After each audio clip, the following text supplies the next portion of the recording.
That's why I fear it won't do.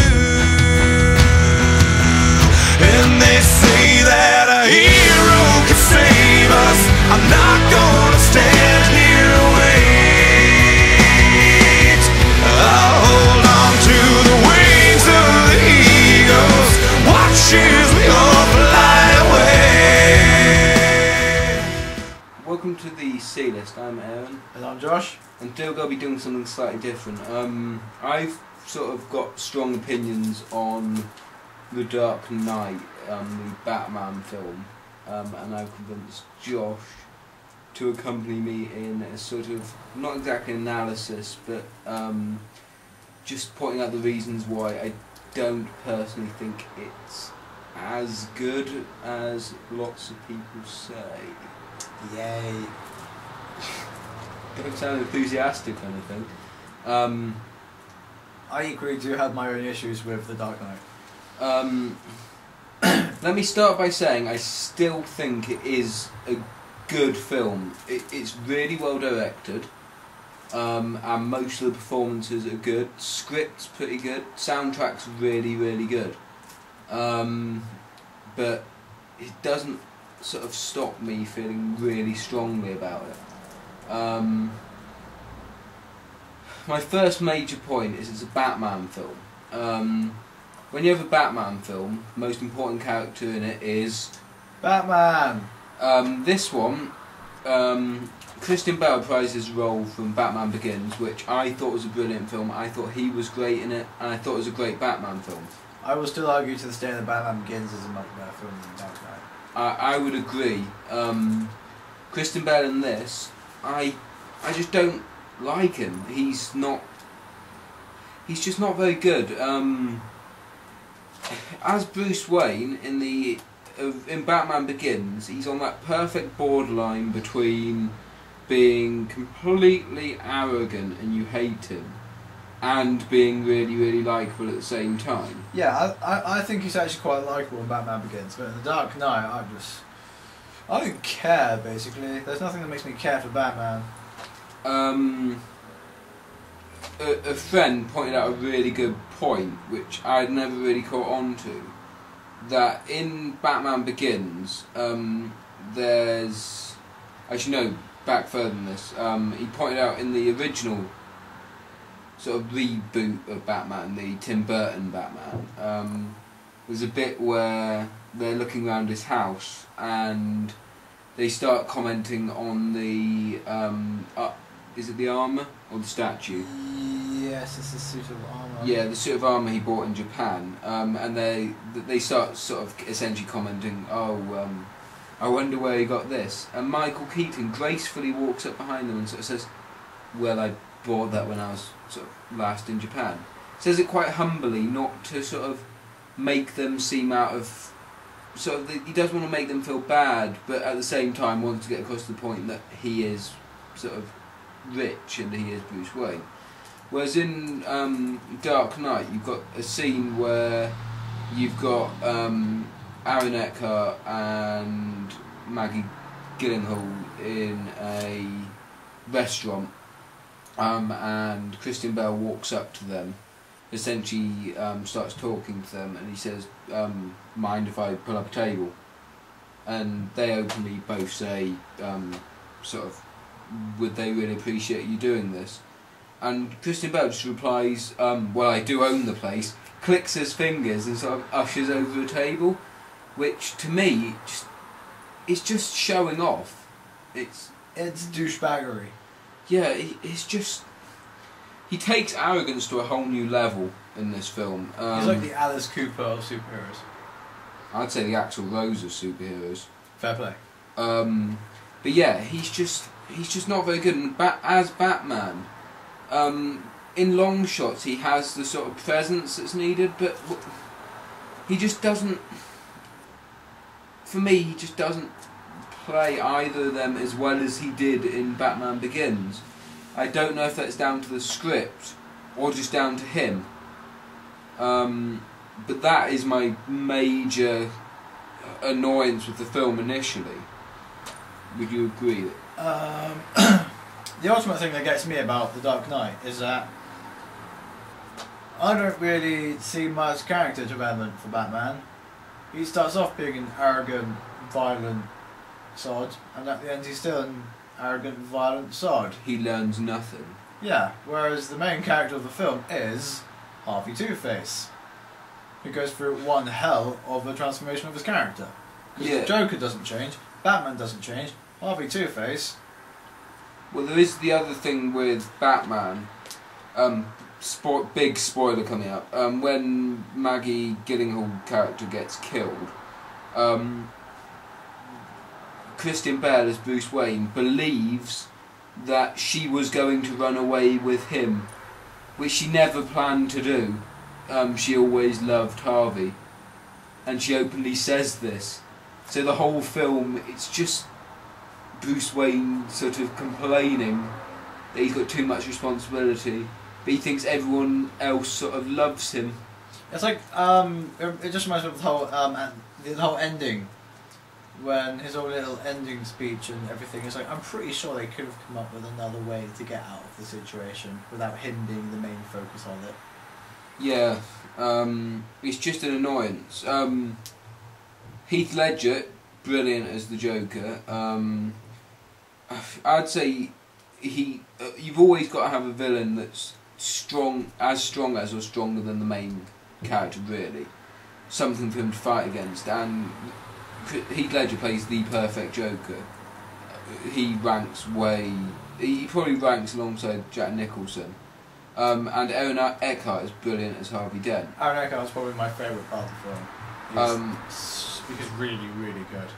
And Morgan Freeman and Gary Oldman both put in great performances, as always. Michael Caine as well. Yeah, Maggie Gyllenhaal plays a great version of, what's her name? Rachel Dawes. Who was played by Katie Holmes in Otherwise, Batman Begins. they'll find the whole relationship between her and Christian Bale to be completely wooden. Yeah. There is no chemistry between the two of them. Between her and Aaron Eckhart, then yeah, there's plenty, but between her and Chris, none. On to my mate, probably the biggest thing about it. It's not a Batman film, in my view. As an adaptation... It's not even a comic book film. As an adaptation of... I'll focus on Batman rather than comic film. I'm just trying to plug Spider-Man 2 at some point. I know. It's coming. Essentially, as a sort of adaptation of Batman film, I'd say it's really, really weak. Essentially, with every other Batman film they've made, you can't take Batman and the lead villain out and the film would sort of stay pretty good. The Tim Burton Batmans, they're the main... The whole thing feels comic booky and Batman-like. Batman Forever and even Batman and Robin, which I'll get onto soon, feel like Batman films. Yeah, they're just from different eras of the Batman mythos. Even the good old Adam West Batman. But this, you could take Batman out of it and you could take Joker out and pretty much take Harvey Dent out and you have any heist film. It feels a lot like Michael Mann's film Heat, down to the bit where the actual bank at the beginning, as far as I know, is the same bank that they rob in Heat and has the bank clerk from Heat in it because Christopher Nolan loved that film so much.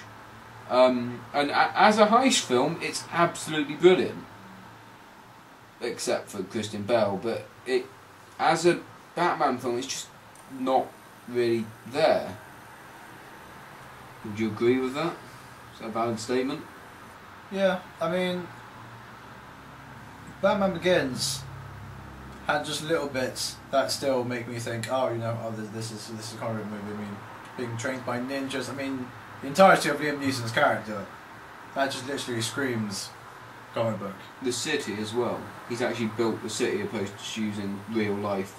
Yeah, I mean, Liam Neeson's character stuff like he walks, like there's one scene where he just walks out of the shadows in Batman's prison cell, and he's not meant to.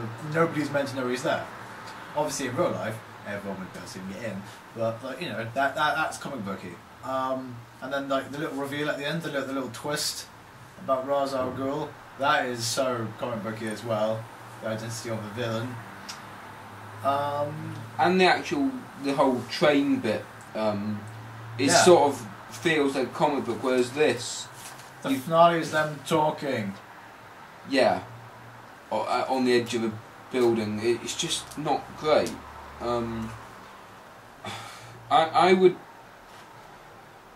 would honestly say, as a comic adaptation, Batman and Robin, which is generally considered the weakest of Batman films, and possibly one of the weakest comic book films, is actually a better comic adaptation than Batman Dark Knight.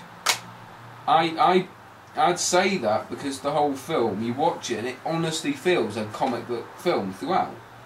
I mean, is there any part of Batman and Robin that you could really think that isn't a comic book film? Personally? No. Right down to the cheesiness of the Batman credit card. Yeah, the costumes, they all feel comic booky. I think it's the colours they use as well. It's all bright, colourful. Yeah. Goes back to the 1960s Adam West Batman. Certainly the dialogue as well. It got a lot of flack because of that, but I think I'd happily watch that Batman and Robin over Dark Knight probably if I want a fun film. It's half the run length pretty much, and it's just more fun. I mean, Uma Thurman I don't think is particularly great in it. Arnie's quite amusing. Yeah, the thing for me is that there are loads of really good bad films, and in terms of bad films, this is probably one of the best ones. I mean, the dialogue from Arnie alone is tremendous. Good bad boy. But Clooney, I personally would say, is probably one of my favourite Bruce Waynes. He's just playing Clooney, but he sort of has the sort of high-class demeanour that Bruce Wayne has. As Batman, he's not great, but he's better than Christian Bale in Dark Knight, in my view. I think Chris O'Donnell does alright as Robin. Headstrong, cocky, basically what you need from Robin. Yeah, I'd say it was a bad move putting nipples on their suits, but the whole thing feels like a comic book.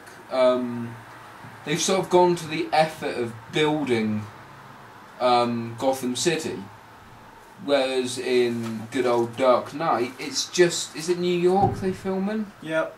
And you see stuff like the American flag as well, which you don't see in any of the other ones. And it just feels like that. In all of the other Batman films that I've seen, even going back to, I think it's the 1930s serial, they sort of build this city which at one point looks semi-familiar, but at one point is completely comic book related and Batman related. And quite often in films they won't state where Gotham City is. The general implication is that it's in America, but nobody's really outrightly says. The only real sort of things that you get is the fact that Arkham Asylum is situated just off it. In the early comics, I remember it was situated in a forest, sort of out of the way. They changed that to the small sort of slummy island in Batman Begins, which I quite like. Which never actually... it never even mentions the slums in The Dark Knight. Nor does it mention... I mean, Scarecrow and Ra's al Ghul broke everyone out of Arkham Asylum, and they were running rampant. They're not even mentioned. There should be fear toxin everywhere. There should be criminals still running around. I mean, how long after Batman Begins does The Dark Knight take place? Well, you've got the bit at the end of Batman Begins where they hold up the card saying this bloke's on the loose. Yeah, and then the beginning of The Dark Knight features Scarecrow, who apparently is no longer completely insane. He's just he's turned into some sort of gangster. It's sort of like he's rebooted his reboot almost, and just sort of forgotten that he's making a superhero film. Yeah, Gotham's no longer CGI, the slums no longer apparently exists, and Scarecrow's gone from being a deranged scientist to just being a gangster. It's annoying because you can see the amount of work that was put into the film. The budget is just, you can see everywhere everything that's been put into it. I mean, And the bit where the Batpod comes out, the Batman event especially, that's... would never ever work, but my god, I really thought that was awesome. yeah, I mean, most of the action sequences, those action sequences are great. I mean, the opening one, as an action sequence, works really well. It's just not a Batman film. If it was called something else, and If it was called the Life and Times of Harvey Dent, I would... Yeah, if the film was called Two-Face, I would freaking... Yeah, I'd love it forever. I'd honestly say if they changed the Joker, Batman, and Harvey Dent into straight people, so Harvey Dent didn't have the scars down his face, he just got injured in some way and... Still with the scars. Scars are cool. Okay. But you didn't have Joker, you just had some other sort of crazy villain. Batman was just like a detective, which he was pretty much in the original comic. Like a film noir sort of version. Yeah, it would work so much better as a film for me. I know loads of people love it, but I don't know, it's probably my least favourite as a Batman film out of every single Batman film I've seen. And like we said, people always say it's like the greatest comic book movie, but from what we've discussed, it's not a comic book film. And people tend to ignore it, but in my personal opinion, Spider-Man 2 is literally a comic book on film. It's sort of like Spider-Man 2 is still regarded today as sort of a truly great comic book film, alongside like X2, the second X-Men film, Yeah. and things like that. Dark Knight seems to have sort of drifted off the radar a bit. You had the massive hype of when it came out, but nowadays, sort of when people say Batman, they don't. Most of the people I've spoken to don't instantly think Dark Knight. Most of them will either say Batman Returns or Batman Forever, depending on what they generally saw first. I personally think Batman Returns is the closest to Batman the comics has been. My favourite is probably Batman Begins, but the closest would probably be, with the exception of Catwoman, I would say Batman Returns, yeah. I think it's just the city. The city is beautifully made. I still hold out a bit of hope for the third film that Christopher Nolan's making. He doesn't have a choice. Yeah, but I don't know. I hope he goes back to the more Batman Begins, and just actually, in my opinion, I would get rid of Christian Bale. He dragged this film down. After watching it, me and a couple of other people discussed it when we saw it at the cinema, and all of us, the first thing we commented on was Christian Bale's performance being the weakest part of that film. It doesn't help they've digitally remastered his voice, so he's stupidly got a deep voice when he's... Yeah, that growl. It just doesn't really make sense. It's... The thing that mainly gets me is that this is pretty much a tried and tested formula that all comic books go through. You get a hero, and then there'll be a new villain. And then the hero will go up against the villain, and they'll lose. And then they'll either learn something or try something new, and they'll go back against the villain, and they'll defeat them. But in The Dark Knight, Batman defeats him. Then he gets out and he beats him again. Then there's another bad guy and he beats him. He never fails. That's not the comic book formula. I mean, what you have is you turn basically one of the most vulnerable heroes of all. Cause he's not superpowered. He's one of the most vulnerable superheroes of all. And you've just turned into some sort of Herculean example of a man. You've also got the whole thing throughout that Bruce Wayne and Christian Bale's just complaining that he's got so much weight on his shoulders. At night, he's the only one that takes down these villains. The police force aren't doing what they should be. Blah-de-blah-de-blah. And it's sort of like, okay, I semi-understand where he's coming from. He is fighting against all these things. But no need to be so, like, uptight about it. He's the one that openly decided he wanted that mantle. He wanted to be Batman. So why complain about it constantly? I'm actually going to go back to that because what they're doing is that they're just ignoring the entire scape of the DC universe. I mean, Catwoman in Gotham, Huntress in Gotham, Batwoman in Gotham, Nightwing, Robin, Loads of people. Well, are in Nightwing and Robin are the same, technically. Yeah, but we've got stuff like Red Robin, the Red Hood. I mean, in like the Marvel films, they never outright say, "God, we're the only ones in the entirety of New York," because they're not. Even Superman occasionally appears in Gotham to help the day. Yeah. They all coexist, like in the Marvel universe, where they all coexist depending on the actual company that own the franchise for the films. But they always are mixing and matching. But you've got and they never outrightly say, "Oh, Spider-Man is the only one in New York because he's the only one we have rights to and the only one we've made a film of yet." But no need. But like in Batman, it's just like, well, there should be all these other people, and then it leads me on to the fact that in the next film I don't know, there's speculation that there may be Nightwing. Just speculation, but if there is Nightwing, then that means if they go along the DC Universe actual storyline, that means that he was originally Robin. Yeah, Dick Grayson. Yeah. And it just won't make sense, because that'll sort of make everything the Batman said a lie. And then if Nightwing just appears, it means that he's been in the city as well. And there's no real way of them sort of doing it. There's no intertwining.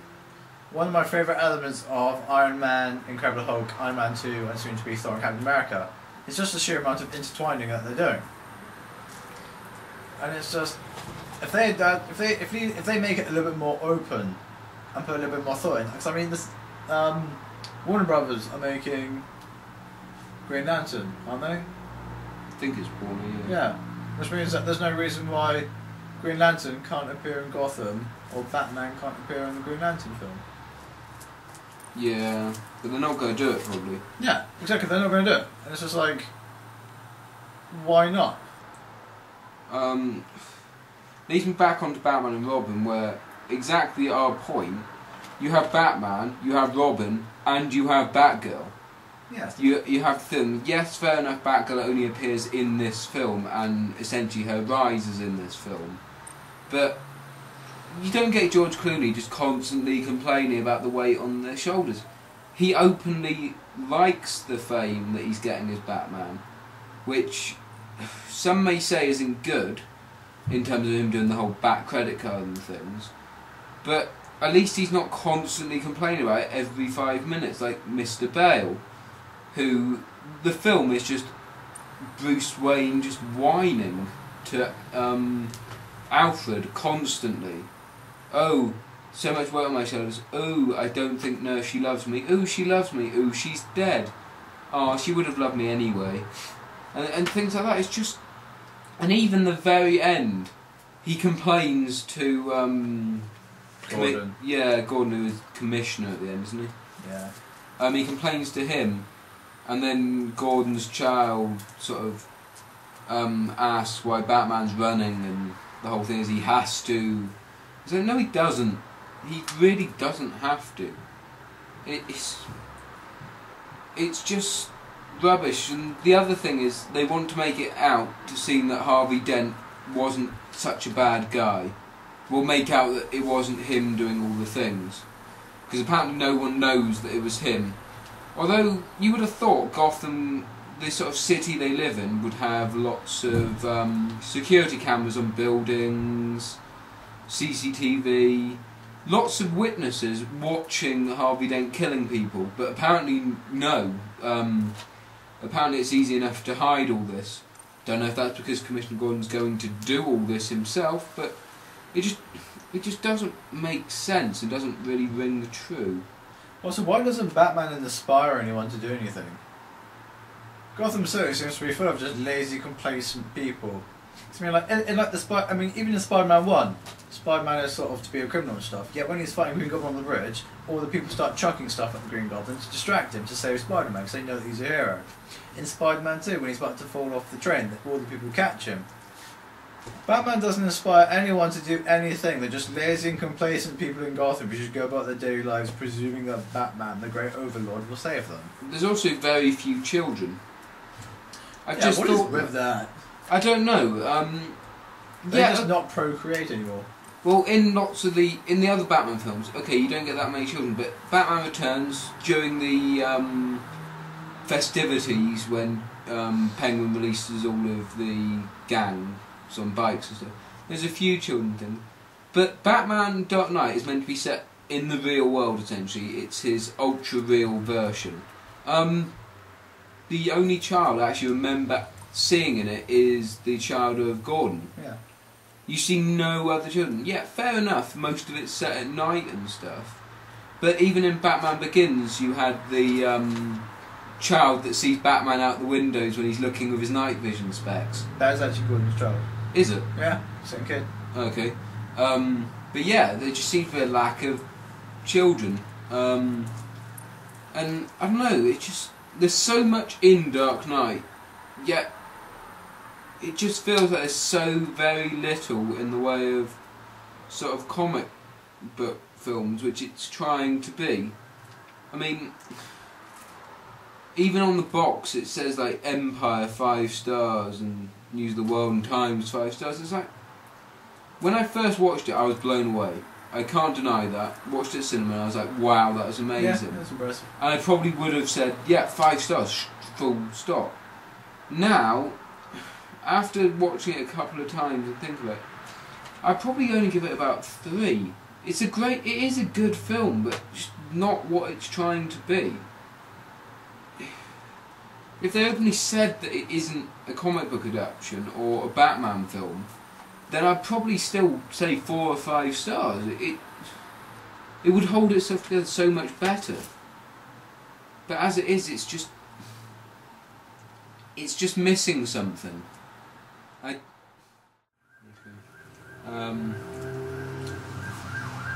Sorry for the change in light. We had to change the tape because we were on a bit too long. But we're back, I guess. Went on to talk about how we thought Dark Knight wasn't a great Batman film. Another good point to mention that when it came around to award time, the only 2 things it was sort of nominated for were Best Supporting Actor and was it Best Sound Editing. This is only the Academy Awards. It won numerous other MTV awards. Yeah, it won Best Supporting Actor, which was fair enough. Didn't win Sound Editing, but it didn't get any nominations for Best Picture or anything, surprisingly, after getting all the rave reviews. That's the way really with comic book movies. Ignored as always. Yeah, even though this was pretty high profile. Yeah. As close as we've ever come. If we sort of backtrack a bit to Christian Bale being absolutely rubbish, I'd even say he's worse than Mr. Val Kilmer in Batman Forever, who actually is rubbish as both Bruce Wayne and as Batman. He doesn't really have much charisma. Slight spoiler, how the hell can Batman survive being shot in the head? Don't know. You never explain it. Magic. To this day, I'll never know how he's supposed to be shot in the head.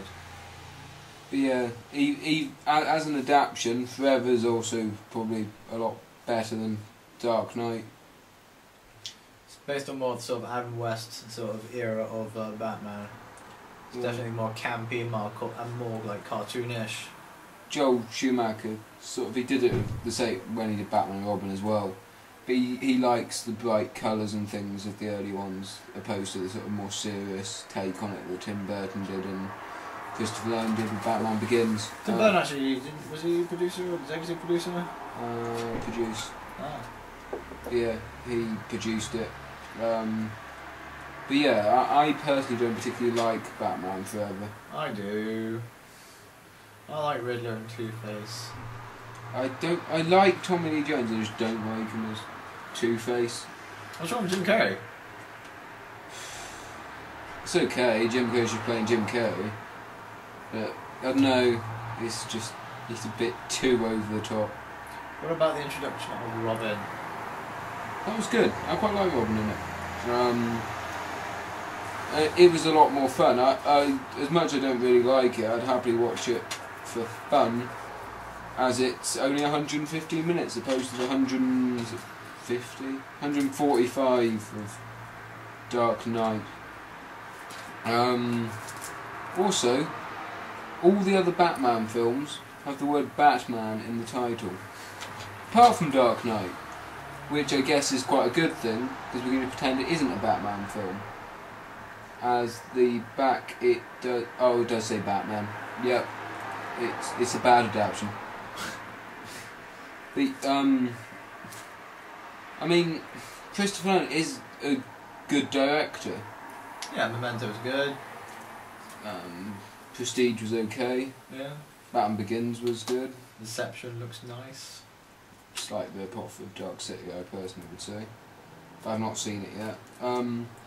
But yeah, this he just seemed to, I don't know, stumble up the stairs to victory. It's just, I don't know. It's almost like he just couldn't really be bothered. He was just in it for the money. His heart seemed to be in it completely in Batman Begins, into making a truly incredible adaptation. I mean, the first one, you don't even notice the... You were telling me, I didn't notice, but the flashback within a flashback. Yeah. Bad storytelling, but you don't notice it. It's awesome film. It's Yeah. hidden. It's really well hidden. Whereas in this, it would be noticeable. There's also some really dodgy editing in this film. Some bits where they just... remember rightly, there's a bit where they're all sitting around the table discussing. It's when the Joker comes in, and the editing is just crazy. People just disappear and reappear around the table, and it gets quite choppy towards the end, editing wise. It's almost like they got to sort of post-production and just decided, yeah, we're going to make our money back on it due to the success of the first film. Let's not really bother working as hard as we can, just sort of start planning the next one. It's also worth noting that on Blu-ray, which this one isn't, the aspect ratio changes due to the beginning and the chase. Shot on IMAX, wasn't it? Yeah, the beginning and the chase through the sort of tunnel system with the Batmobile and things. They're filmed IMAX.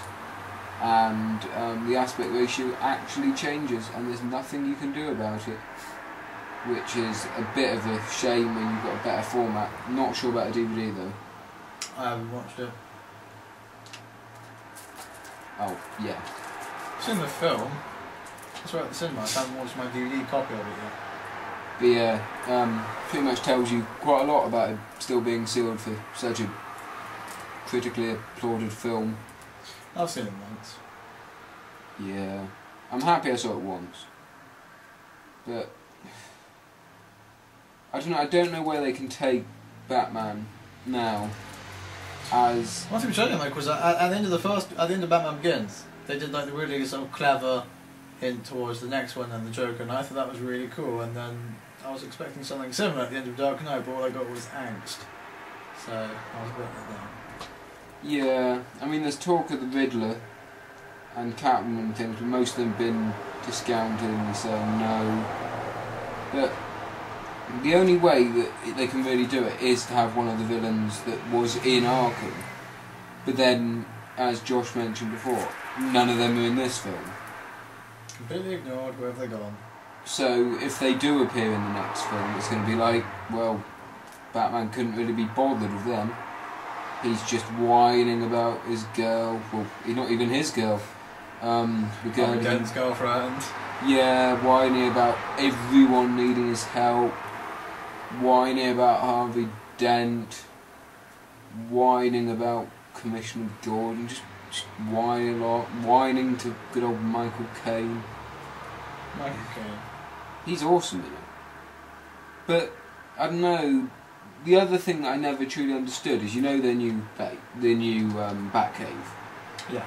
the one that's underneath the pit. Yeah. When did he build that? It never tells you what sort of space of time it's been, so... And also... Roughly in the same time that took Scarecrow to become insane and it took everyone to completely ignore the slums and all of that. Yeah, but fear gas that wouldn't was they going have on in the noticed him building this thing? Underwater? Yeah. It's not underwater. It's on the pier. It's, you got to go into that metal container with the elevator. What if someone goes to move that container? But yeah, it just doesn't make sense. And also, how does the Batmobile get out? There's no door. And that elevator they go down, it's clearly too small. What about the fact that the freaking motorbike comes out from half of the Batmobile? They planned that well. Yeah. Does he shift sideways? I've forgotten. He doesn't, he just leans down, doesn't he? Yeah, he leans down. Yeah, Gets on it. Even though they're the Batmobile and the Batpod in different shapes. yeah. And for being such a sort of secret person in terms of keeping his identity and stuff. Yes, he does blow up the Batmobile in the lower bit, but there's still a fair chunk of it still there. Yeah. He's just not particularly sort of bothered about anything. I mean, the set pieces in it are they're quite fun. The bit in Japan was pretty awesome. The bit with the Batpod is actually quite... I never thought I'd like it, but I did quite enjoy it. Yeah. The whole motorbike sequence is brilliant. It is, apart from the gyroscopic front wheel, which I don't understand as well. But apart from that, it's really good. And the final fight was a bit sort of lacklustre, but it was okay. It was more of a final conversation. The bit of him hanging. Who, Joker? Yeah, that fight. Oh, no, that was... It's okay, it's just the Joker kicking him while he's on the floor setting his dogs on him. Yeah, it's not quite the Liam Neeson versus Christian Bale of the first one, in the train. That was so epic. Yeah, because you've always generally got these villains who are trained in what they do, or at least have some martial arts skills, something that makes comic films. Yeah, everyone has some sort of ninja training or something. Like a martial arts film, everyone knows martial arts. You know. Whereas in this, it's just like, no one's particularly good at what they do.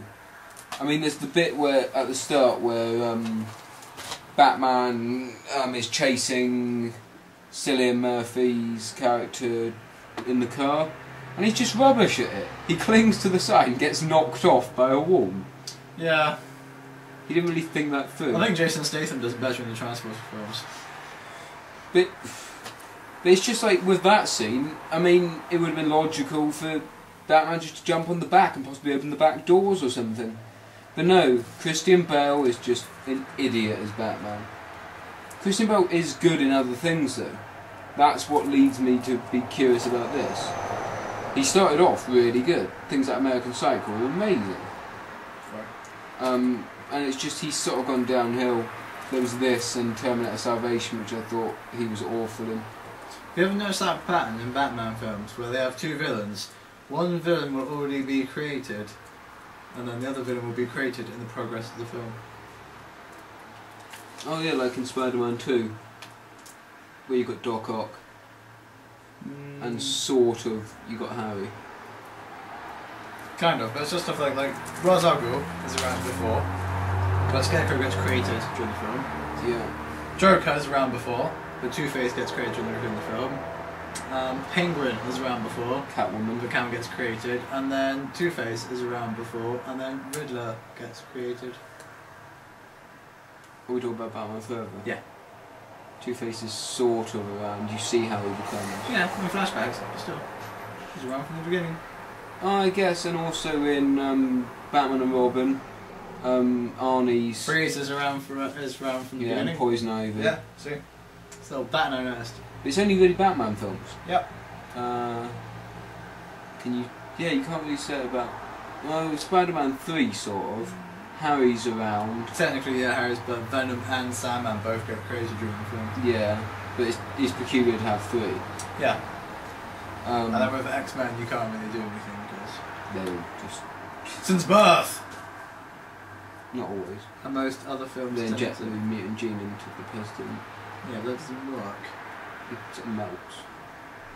Exactly, it melts. That's not a success. Melty superpower. The incredible melting. He then away. completely turns into water. Yeah, but an Aquaman. Unless he's bloody... Yeah, unless he's bloody Hydro Man from Spider-Man. It sounds like he's going to get back up, Yeah. But yeah, it's just like the Spider-Man films only have one... The first one only has one villain, really. Most superhero films only have one villain. And they're, I think, usually better for it. Except for Ghost Rider. And Daredevil. And Elektra. Dude, don't even count Elektra. Incredible Hulk. What are you talking about? Incredible Hulk sort of has Tim Roth and the Colonel. Nobody counts the Colonel as a villain. I do. He's trying to kill Mr. Hulky. Yeah, but all he does is just sit in armoured vehicles yelling at soldiers through headsets. Okay, you've got, the Crow has a gang, sort of. Okay, Blade is just Deacon Frost, really. Blade 2. I would count Luke Goss But as the main villain. then there's a band of villains with them though. And then I guess in Blade 3 you've got Drake. You've got Drake, but you've also got the woman. Yes, I would accept that, but stuff like Iron Man, Iron Man 2, Spider-Man, Spider-Man 2, X-Men you can't really count. I would still say that in Hulk and Incredible Hulk there's only one. Fantastic Four you've got one. 2. Fantastic Four 2, you sort of got 2, you've got Silver Surfer and you've got Galactus. I would count neither and go for Doctor Doom still. There's 3 then. No, Silver Surfer's not a bad guy in that film. Just kill them. Spoiler. We've said when we said with us, but that's every film. Silver Surfer, yeah, but he turns into a good guy. That's like saying that Harvey Two-Face, because of the majority of the Dark Knight he's a good guy, he's technically a good guy. Road to Perdition. Oh, we're going obscure now, are we? Roger Corman's 1994 Fantastic Four. One villain. Okay. But then you have got things like Man-Thing. Don't count Man-Thing. That is the most inaccurate piece of rubbish ever. Then Swamp Thing, Howard the Duck. I can't remember how to do it. Superman, he has... He has Lex Luthor. Second one he's got... Lex Luthor. And... Zod. Yeah, 2. And the third film, he's got Lex Luthor. In the fourth film, he's got Lex Luthor. And Sunman. Then Superman Returns, he's got Lex Luthor. Okay. Unless you count that little chihuahua that his wife has. You're currently looking at one villain. Okay. But... I don't know, lots of them... Some of them have more than one. Punisher, Jigsaw. Sorry, Punisher Warzone, Jigsaw. And... The Punisher, Howard Saint. No, I'd say Jigsaw and the brother. The brother's just as big as... Dooney Ben Jim? No, I'd say Jigsaw's, but Jigsaw... You know. Okay, Jigsaw's ruling the roost, really. Okay. I can't remember about the Dolph one, I think there's only one in there. What about Steel? I have no idea. Nick Fury? What's the leader of Hydra woman? Or is it a man? No, they changed it to a man, didn't they? Yeah, they changed it to a man, so Captain America's got Red Skull. Yeah, but you've not seen the film yet. There's 2 bad guys, isn't there? There's Red Skull and another bloke they put in. Oh, you mean in the new one? Yeah. I was referring to the old one. Oh, okay, yeah. Well, there's yeah, 3 so old ones that have been like that. They've also got and a serial, which is... Armin Zola is the other guy, but he's not really bad. But yeah, this has 2 bad guys. Technically 3 if you include Batman. Well, in Batman Begins there are technically 3 if you count Victor Zsasz as being the comic book counterpart. Isn't Calendar Man briefly in it as well? I think like his name is mentioned. But yeah, Oh, Scarecrow's in that one as well. sort of at the beginning. That was such a waste. I was so annoyed. But yeah, well, it's just because he wants Cillian Murphy in all his films now. It's because Cillian Murphy's awesome. I think, wasn't he in Prestige? I think it was a cameo, because he's in... He's in Inception. Yeah. But yeah, I just think they should get rid of Christian Bale, which they're not going to do. I think like a kid with no face would play a better Batman than Christian Bale. I think it'd be cool if they did introduce Dick Grayson and focus the film around him rather than. Yeah, just the rise of Dick Grayson from Robin to Nightwing. Yeah. Or just go with the whole Nightfall saga and we'll put a decent Bane in, because Bane was pretty rubbish in Batman and Robin. Yeah, there's another bad guy in Batman and Robin. There's Bane. Yeah. I've forgotten that.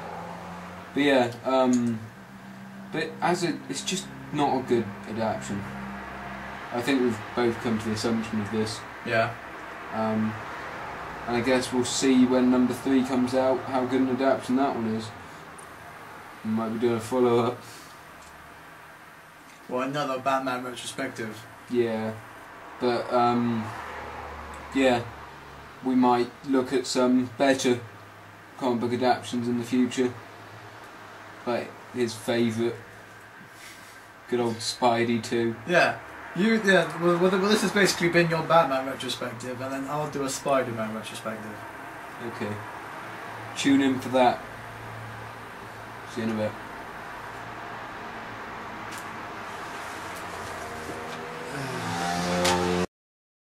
World isn't ending, it's love that I'm sending.